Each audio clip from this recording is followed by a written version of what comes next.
All right, here we are at our 2006 SeaRay 240 Sundancer for sale. We're here on the beautiful freshwaters of Norris Lake, Tennessee. This one does not have a trailer. It is of trailerable width. Sometimes this will be packaged with the trailer. This one here is not. We can work with you to either have the boat transport it to you, or we can get you a new trailer at our cost. Now, I also mentioned that this current slip is transferable if you would like to keep it in the Norris Lake area. This could be a turnkey setup for you. It's a nice little convenient end slip at a popular fast growing marina. Fairly convenient to I-75 on the La Follette side of the lake. Contact us for any more details. And of course, you'll want to contact us through our website, which is at www.yournewboat.com for more information. And I won't mention the asking price there because those will often change till listing is sold. But if you do open up a new tab or new window, just type in www.yournewboat.com, click enter, wait for it to load. You'll see some orange lettering. You'll know you're at the right place. Look for the Find Your New Boat button in the top left-hand corner. When you click that, it's going to load all of our inventory and order a price. And all you got to do is scroll down until you get to the 2006 SeaRay 240 Sundancer. You'll see a photo of it right here in the slip with this white and navy gel coat. You'll see the asking price right there. And of course, our contact information will be all over that page. You can reach us by phone, by text, or by email. And I do want to mention, if you ever try to call us on the phone and you get our voicemail and would like a return phone call, please just leave me a message. Let me know which listing you're looking at, what questions you have. I am often in areas without cell phone reception as we work around Norris Lake. But if you leave me a detailed message, I'll be able to return your call, and as soon as I'm available, and I'll be able to answer all your questions. Even if I miss you, I'll leave all the answers to your questions on your voicemail to eliminate a little bit of phone tag. So before I step in the cockpit of this one and start going through the details, I should point out we've got a cockpit cover laying right here on the dock. We've got 30 amp shore power cable. Got a dual Bimini top set up with a camper canvas enclosure.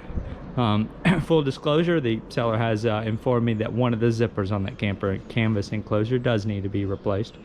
We've got dockside water hookup. What that means, well, actually, this is your dockside water hookup. And that means you can simply plug in your dock water and you're going to be able to use that to plumb the whole boat. This also has a freshwater water tank that you can use to carry water with you when you're away from the dock. But simply having that freshwater dockside hookup will basically allow you to just continuously use that water without having to refill that tank when it gets low. So that's convenient for anybody that wants a boat where they can use it in the slip a little bit as a as a place to stay. And of course, you can also take this one out and find you a cove and anchor in for the weekend as well. And that's what makes this a appealing option for some. So now I'm going to step on this integrated swim boarding platform. You see our shore power cable is going in that hole right there, and it connects into the dock's power system right there, that 30 amp plug. And that's also, that spigot there is just a freshwater wash down where you can hook up a hose and use that to wash your boat. This is a ski tow hook right here for pulling skiers or tubers. This is powered by a 5.0 liter MerCruiser V8 inboard outboard multi-port fuel injected stern drive engine. And actually, I'm gonna step right back off the boat one more time since I mentioned it. That would be a dual prop Bravo 3 Outdrive. I don't know if you can see that through the water. We've also got trim tabs on the boat, and then you've got a concealed swim boarding ladder over there as well. All right, so with all that said, now I'll step on in. And we've got a little transom walk-through gate there. That's a removable lounge table. This one's rated for 10 persons. We've got a little bench seat right back here in the back, 2 cup holders on either side. I believe I counted 9 cup holders here in the cockpit. Another 2 companion seats integrated right in over here across from your driver's helm. And then the driver's seat is nice and wide. You got room for 2 of you there. And it's also got a flip up driver bolster seat. On a boat like this, this flip up bolster can be quite convenient. It'll give you good view over top of your helm whenever you're cruising with this one. So now we're at the helm. We've got tilt steering wheel, cup holder right here accessible for your driver. There's the trim tabs controls along with your indicator lights, which is really nice, so you can know where those tabs are at. That's used more for leveling the boat out more than anything else. Got a functional horn, blower, bilge pump. Let's see, I think the wiper is not attached. I can see that motor turning. That wiper was taken off. Then here's all your lights here. You got a cockpit light. Actually, I'll turn this one on. That'll come in handy whenever I raise the engine compartment later. Blank accessory switch right here. That's where you can add something onto there. And then there's your navigation anchor lights. Let's turn this key over once. And we've got the Mercury SmartCraft integrated gauge here. That's going to give you your kind of your warning signals, letting you know everything's okay. I'll try to take some sun off of there. I don't know if that made it easier or worse. We've got 524 engine hours showing right here. This display is also going to show you a couple other things, including the battery volts. I believe one step from here, yeah, there it is. It's going to show you your gallons per hour and the amount of fuel used. And that, to me, that's one of the most valuable things or helpful things with this SmartCraft integration, because you can see your live fuel economy data. And that is where you can adjust. Sometimes you can just adjust that RPM just a little bit and you'll make a big difference in your fuel economy. So another, and that's also tachometer. Got an instrumentation cluster here with fuel gauge, your drive trim, your engine temperature, and your oil pressure. Speedometer over here, compass just forward of that. And then we've got a Garmin EchoMap 70DV. This is a chart plotter, GPS chart plotter, and fish finder. And then we've got a stereo remote right here. This is functional as well, and you can hit control your different stations here. You got volume controls. There's going to be 4 speakers total. You've got 2 here in the cockpit, and there's AM. This is an AM, FM, CD auxiliary input stereo. But you've got 2 speakers here in the cockpit and another 2 speakers down in the cabin. I'm going to turn that off now. And then this Garmin is a touchscreen display, and I'm going to go well, before I go to that, I'll do a little bit of a, so there's your GPS speed readout right here, GPS positioning, water temperature, and your max speed right there. Go back to the home screen. I like using the combination. This is going to give you a chart plotter on one side, your fish finder / sonar on the other side. Again, water temps displayed here. GPS speeds also displayed here. And then this one's got the fish ID on. You hear those beeps. That's each time it locates a new fish. So you can make either one of these larger by just simply doing chart plotter. And that's going to give you the full screen of your GPS map. And then you can also just do the fish finder right here. A couple different options within the fish finder display. So that's a fun little toy and convenient to have. VHF radio, I think I mentioned that is an Icon VHF radio. You've got that NOAA weather channels built into that as well. That antenna does, well, it's functional because we just picked up stations for it, but that antenna is bent. I believe the seller is willing to replace that. Now this over here is no longer being used. That's where an old GPS was probably used at one time or another. We do have the integrated steps that kind of walk you up over your cabin entry up to your bow. I'll go ahead and do that so I can go ahead and show you. You've got a little anchor storage locker right here. That anchor chain and ropes going with this one. Your freshwater fill up right there, that will fill your freshwater tank as opposed to plumbing the boat like on the near the swim platform.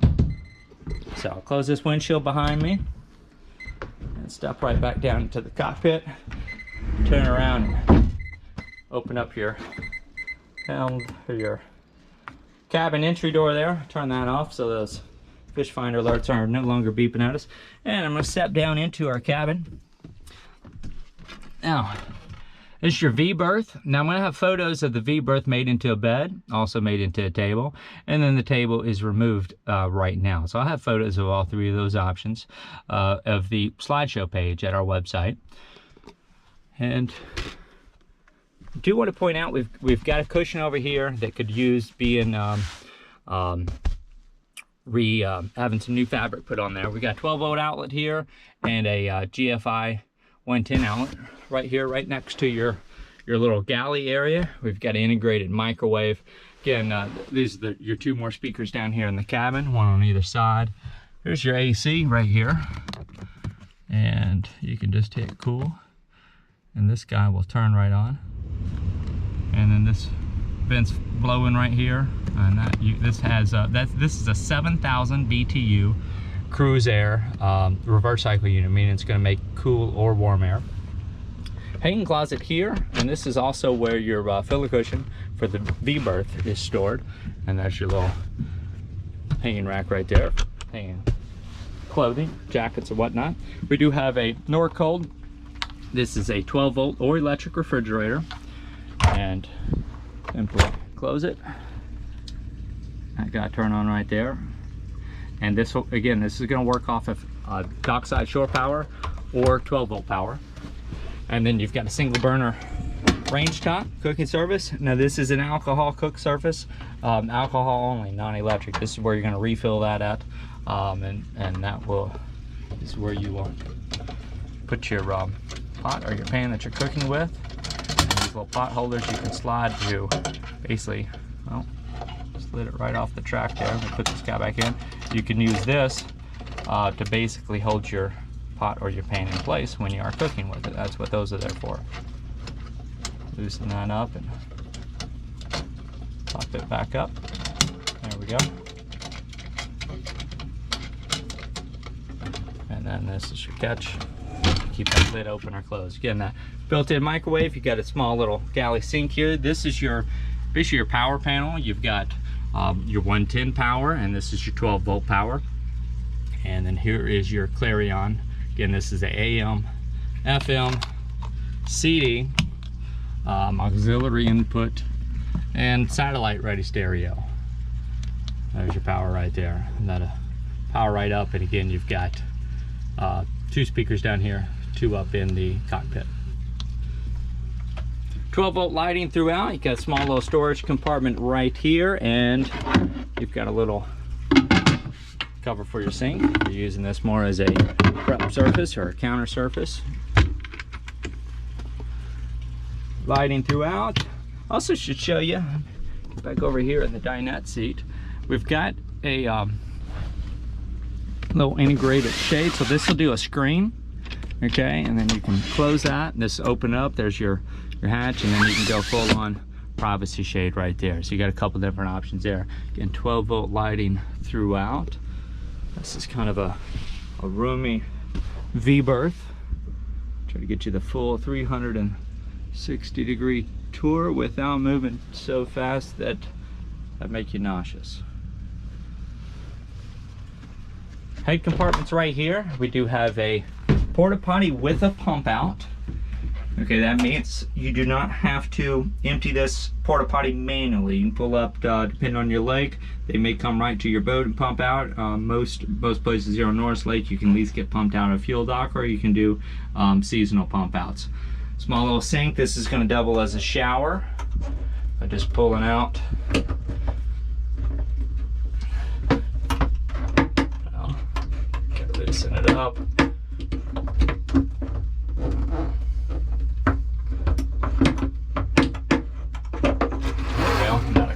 Here and double as a shower, or it will go right back in where it was. It can be used as a faucet. Hot and cold water. You've got a 6-gallon hot water heater on this one.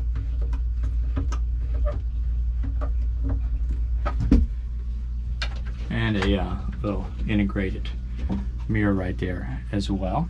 Some storage underneath your sink area. And of course there's a shower curtain right here and a drain in the floor. Now, this is your mid-cabin area. I should point out right here is your camper canvas enclosure. Let's see where this zipper is at. Here we go. It's all the way at the other end. Got one zipper's in need of being repaired. This is a really nice condition Issenglass camper canvas enclosure, and it's navy in color. And that Issenglass appears to be in very good condition still. It's been stored properly. And then that would be the location of that Cruise Air 7,000 BTU reverse cycle marine air unit. It is kind of right in the center screen now. You've got your air return, little vent right there, but that's where it's accessed. And again, this is your mid-cabin berth. Get you an idea for how large this is.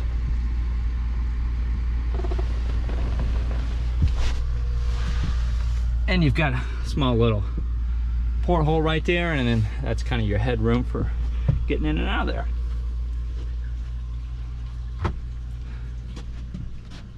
All right, coming back out, turning to the cockpit area, and now it's time to raise that engine hatch. Again, this lounge table here is removable. That guy's gonna lift up. Shocks will hold this in place, and then I also want to point out you got some storage under here as well as your battery switch. Got a little fuse panel, and that is meant for dual batteries. Again, here's that 5.0 liter MerCruiser multi-port fuel injected inboard outboard Bravo 3 dual prop stern drive engine. Got an onboard battery charger. Remote oil filter right here. That simply means this is accessible for you for oil changes, and it's not, you know, on the back of the engine somewhere hard to reach. We've got a C-Fire automatic fire extinguisher system. That's sometimes referred to as Halon system. Halon is just another brand name. Here's that 6-gallon electric hot water heater. Here's your dual batteries. And let me come back around the other side of the engine hatch. We've got that onboard battery charger mounted to the wall right here. And there is some room in this engine compartment for some additional storage space. I think I mentioned that 75-gallon fuel capacity. There's your fuel tank right there. I'll have the freshwater capacity listed at our website. My guess would be somewhere between a 10 and maybe a 25-gallon. That sometimes you'll see about a 28-gallon freshwater tank, but I'll have that listed in the full specs at the website. When you do make it to the website listing, of course, in the photo page, you'll be able to look for a link on the left-hand side of that page that'll say printable PDF spec sheet. If you click that, that'll pop right up. Oh, forgot I turned our anchor light on, and we step on off the boat, and I believe the warning lights are on as well. Now that water coming out of there is from that cruise air conditioning unit. That is